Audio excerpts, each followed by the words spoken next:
So today, Mary and I will cover practical tools and strategies that you can use to elevate your press releases, your success stories, and your overall mission messaging, whether you're just a one-person shop or part of a larger team. So our goal today is for you to walk away with ideas that you can put to work immediately. So with that being said, we'll dive right in, and I'm assuming that you all can see the slides as well.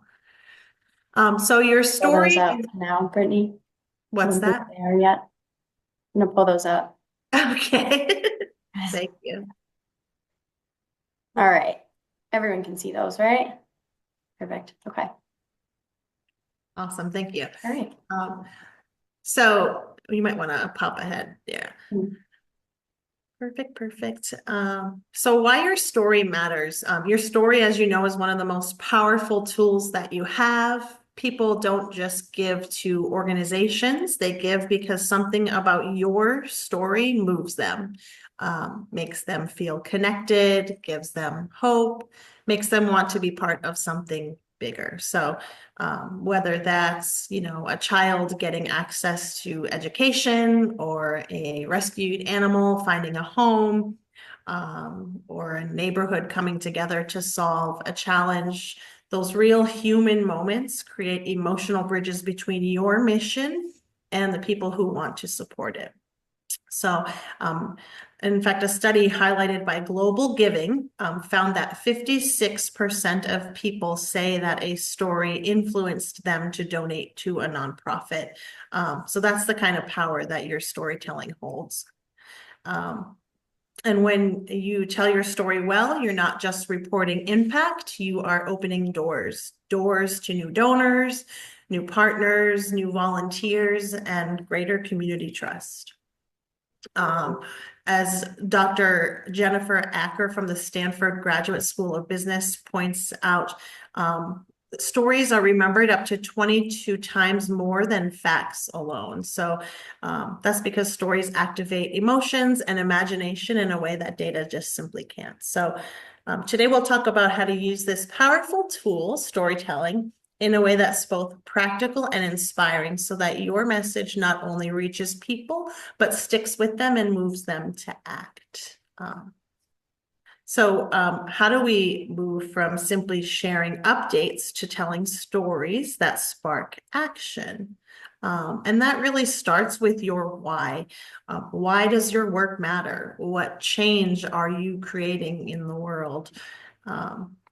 Once you've grounded your audience in your mission, shifting the focus from activity to transformation. So an example of this would be like, instead of saying simply, we held an after school program, you can, rephrase that a little bit to saying, we helped a student gain confidence, build friendships, and improve their grades.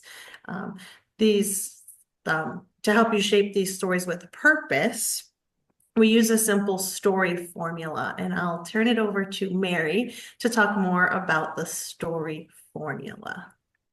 Mary? Yeah. Okay. So the story formula, it's a simple structure that we use to help cut through the noise and connect with your audience on a more emotional level while showing the impact of your work very clearly.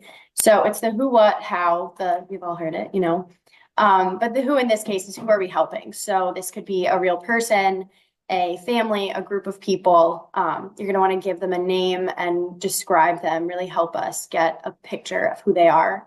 The what is what challenge were they facing? So we want to share a bit about the obstacles or the hardships that they were up against. And this helps to build empathy and just helps the audience better understand why the support was there and needed in the first place.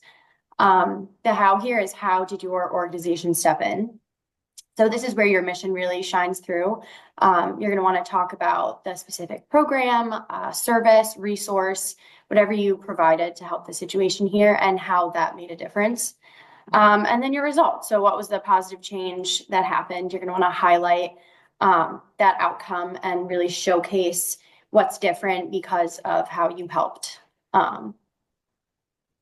And yeah, it's always helpful as well to include quotes directly from these people or from these groups to add that authenticity and emotion, which is a big part, I think, of all messaging and social that we'll get to later. That authenticity is just really the key to all of it, you know?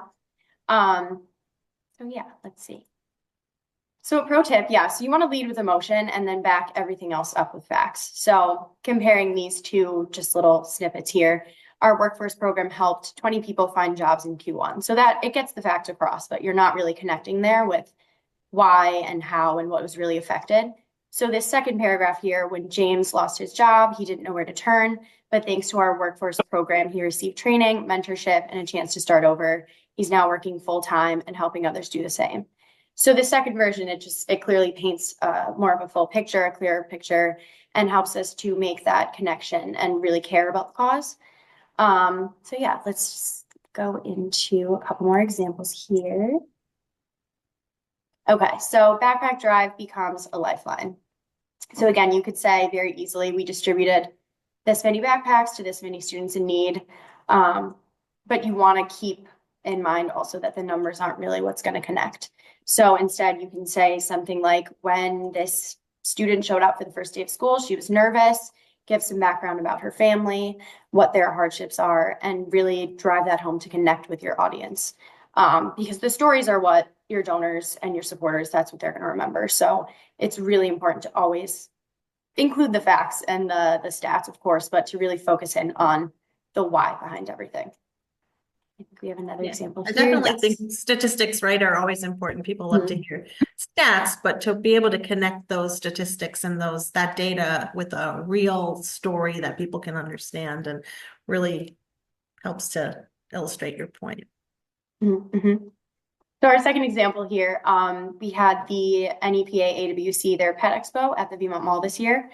So this first example, it brought together dozens of animal organizations, adoptable pets.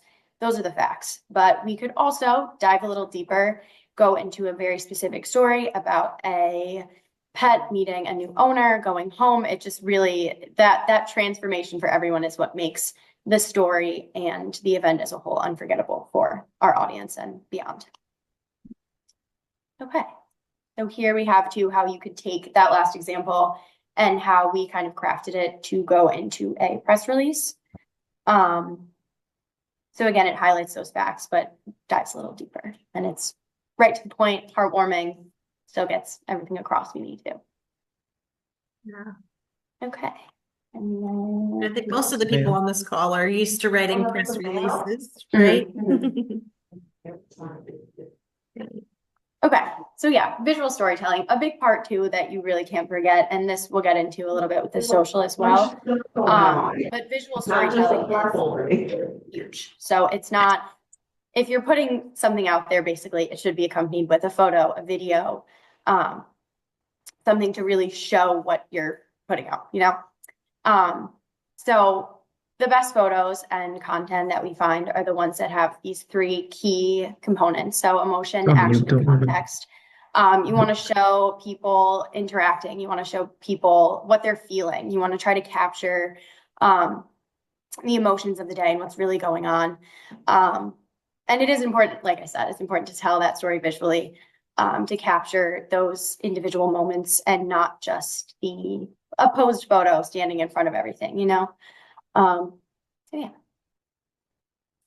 And then just diving a little bit deeper into that, when it comes to capturing those moments, a big part of it is making sure that you do have permission from whoever's there when you're photographing clients and just the general population. You want to make sure that you're getting verbal consent to get all that stuff out there. And again, this, of course, we know this, but it is just important to keep it in mind going through all of these, especially in emotional moments and stuff like that.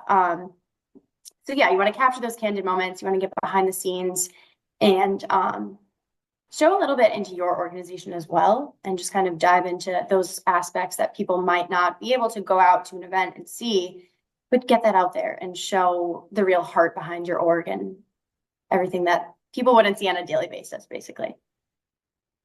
Yeah, so Brittany, I think Thank you, Mary. A little bit, of course. Yeah, I think we just had one other example that we wanted to talk about, and that most of you are all familiar with NEPA Gives or NEPA Gives.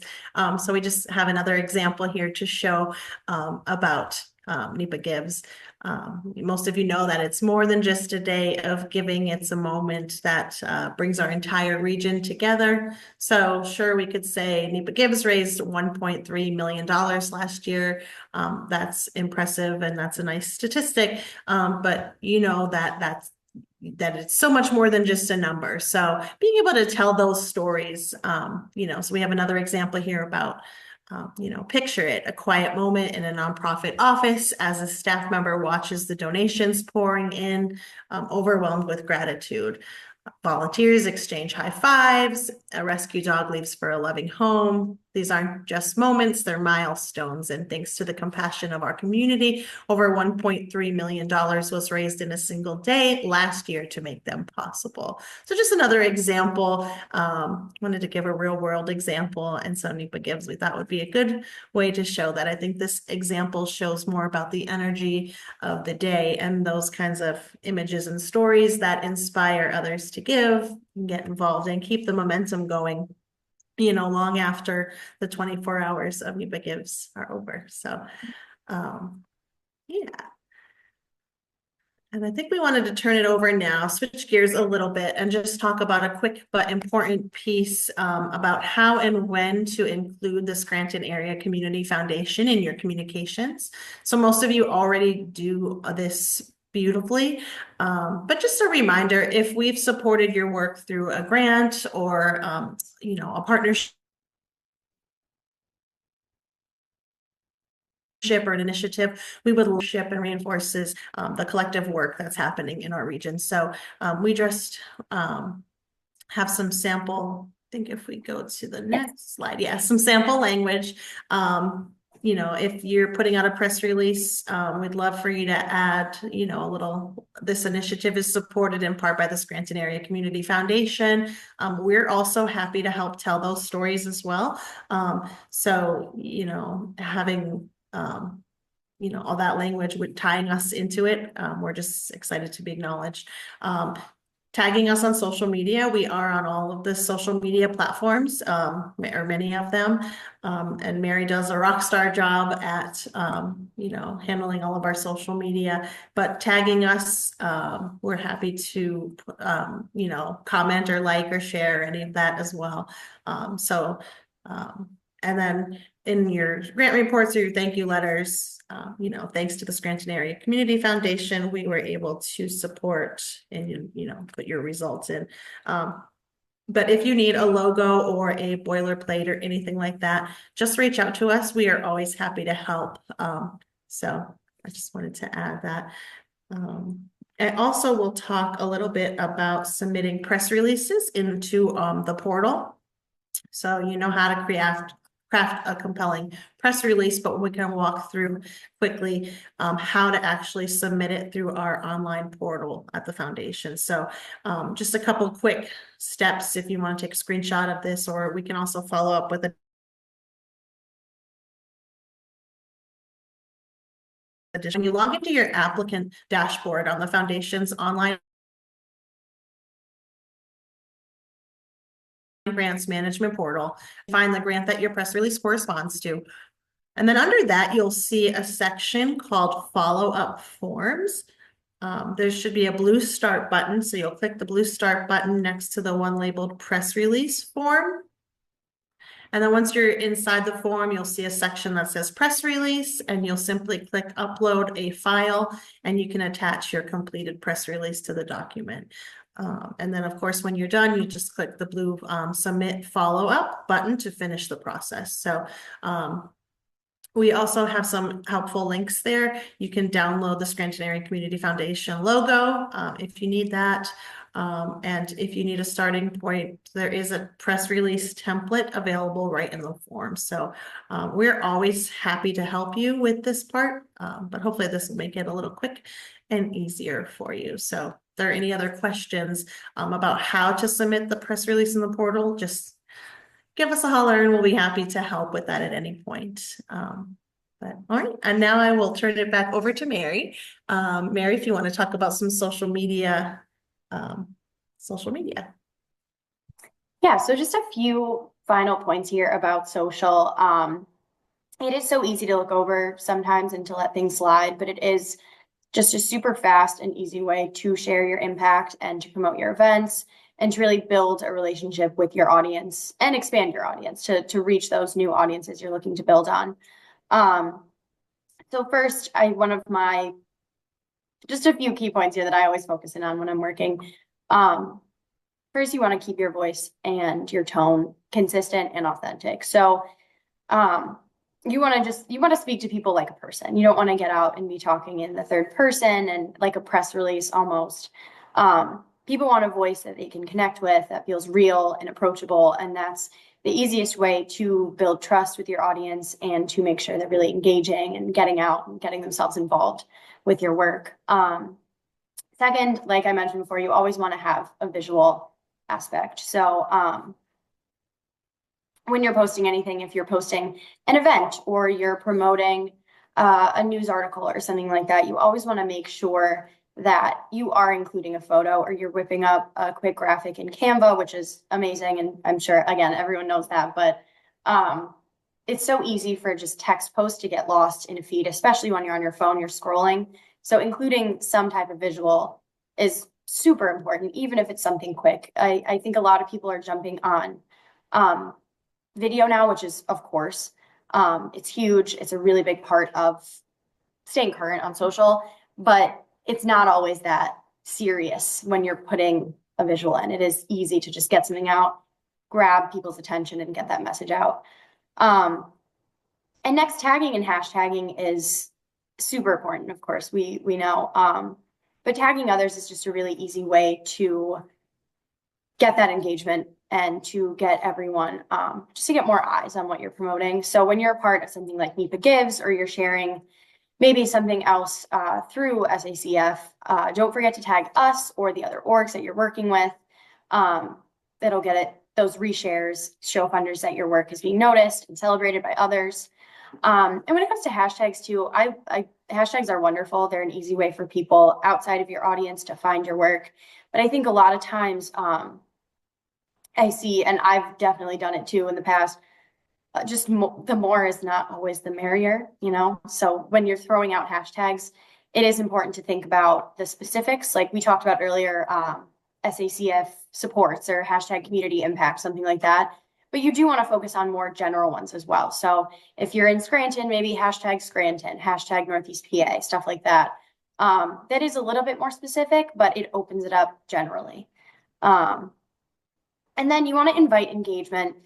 That's not always an ask. So it is important to throw out real asks, but simple prompts can make, a bigger impact in the long run. So you want to ask your followers a question. What does community mean to you? Something like that. You want to offer volunteer opportunities or ask the audience to tag a friend or leave a comment, stuff like that. Because these softer asks, they make it way easier for your audience to engage. And then when it does come time to make an ask for support in the form of a donation or something like that, they're already engaged. They're already used to engaging with your content and with your brand and your people. And so that makes taking that extra step, it just makes it that much easier. So yeah, I think we're going to open it up now. Brittany, you want to? Yeah, so thank you all for giving us this time, especially during your lunch time, to give us the opportunity to talk about crafting compelling stories, to writing stronger press releases and creating stories that spark emotion. But now we'd really love to open it up and hear from you. So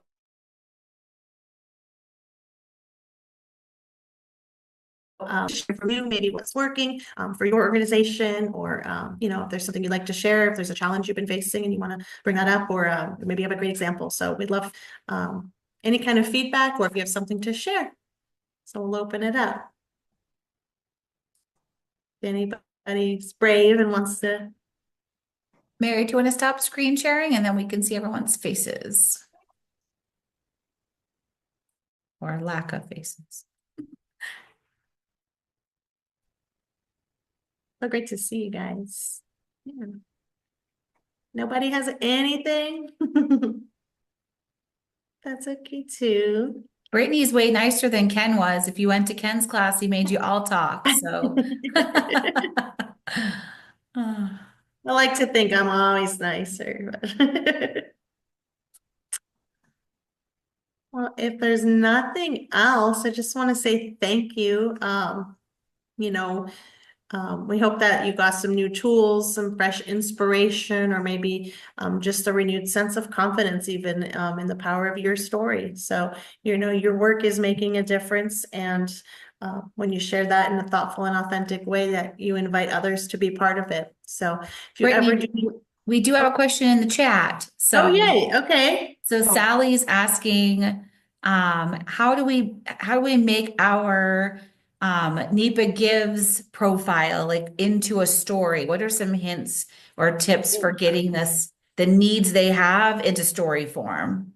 yeah, awesome. So that's a great question. And NEPA Gives is a great opportunity, of course, to highlight some of those stories and really, NEPA Gives, I think that so many people in our community are tuned in that day to, helping address some of the community needs. So to being able to share your story through NEPA Gives and your profile is a great question. Yeah, I don't know, Sally, what specifically organization or what kind of work you do, but definitely, you know, being able to just have some examples or testimonials even from, some of the people that you're helping to make an impact. If there's, and to tell you the truth, ChatGPT has been amazing too to help. If you even just give it some kind of like prompting, it can even help you kind of shorten a little story for you. So being able to use AI even is a suggestion that I've been learning more about and being able to use effectively to help kind of tell some of those stories or summarize even like sometimes we do this all day, Mary and I, but sometimes we get stumbled and need, a little bit of help. So being able to, even just give Chat GTP or whatever your AI platform is, you can type in some prompts and some of your statistics and help it, word it in the appropriate format for your NEPA Gives page. If it has to be shortened or fine-tuned.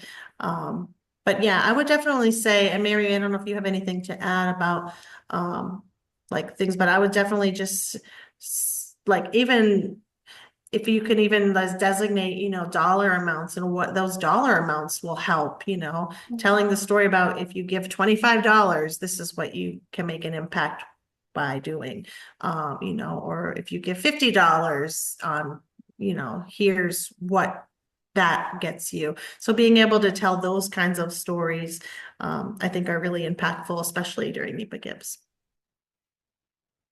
Mhm. That helps to answer the question. Yeah, I would say basically the same too, just kind of what we mentioned earlier about kind of focusing on this I know you're asking how to get it into the story form, but maybe shifting from, like you said, Brittany, to what exactly the needs are and twisting that to more of what would they help, if that makes sense. So Yeah. instead of focusing on the exact asks, focusing on what those asks would help improve for, the lives of the people or the animals, whatever that your organization is helping to support. If Yeah. that makes sense. Does that make sense? I hope that makes sense. Yeah, definitely. Thank you, Sally, for that question. Is there anything else anybody wants to discuss or bring up? You guys are a quiet group. It's good to see so many of your faces and familiar faces here. It's great to spend this time with you. So thank you for giving us this opportunity to do that. And really thank you for the work that you all do in our community. We're just honored to walk alongside you in the work, and we can't wait to see how you amplify your impact from here. So, Thank you. Thank you, Brittany and Mary, for your time and for putting this together for us. We did record this, so I'll be sharing the recording out. We'll also be living on our YouTube channel very shortly. So for anyone who wasn't able to make it, anyone from your organization that also helps you with the communication piece, if they're interested in looking at the presentation, they sure can. We hope to see some of you at future center trainings and lunch and learns that we have coming up. And of course, our learning conference, September 17th through the 19th. More information on registration for that's coming shortly. So thank you Yes, all but very much. even more sooner than that. I know most of you already know, but we did move into our new location. So we are now in our new home. And we're excited to welcome you all. So we are going to be having a ribbon cutting and open house on May 15th. That's a Thursday. So get that on your calendars. We'll definitely be sharing more information very soon. You're all going to be getting invitations to that as well. So block that off on your calendar. I think it's from 4 to 7. We'll be sharing, exactly the details, but you'll be able to walk through a new space, and we're just excited to welcome you into our new home. So I know that's even sooner than the learning conference, Absolutely. but Thank I you, Brittany. definitely wanted to mention that. So Yes, we hope to see you all then. Thank you. And we'll give you back the other half of your lunch hour. yeah, thank you, everyone. Great to see Great you. day. Thanks. Have a good day. You too. Bye.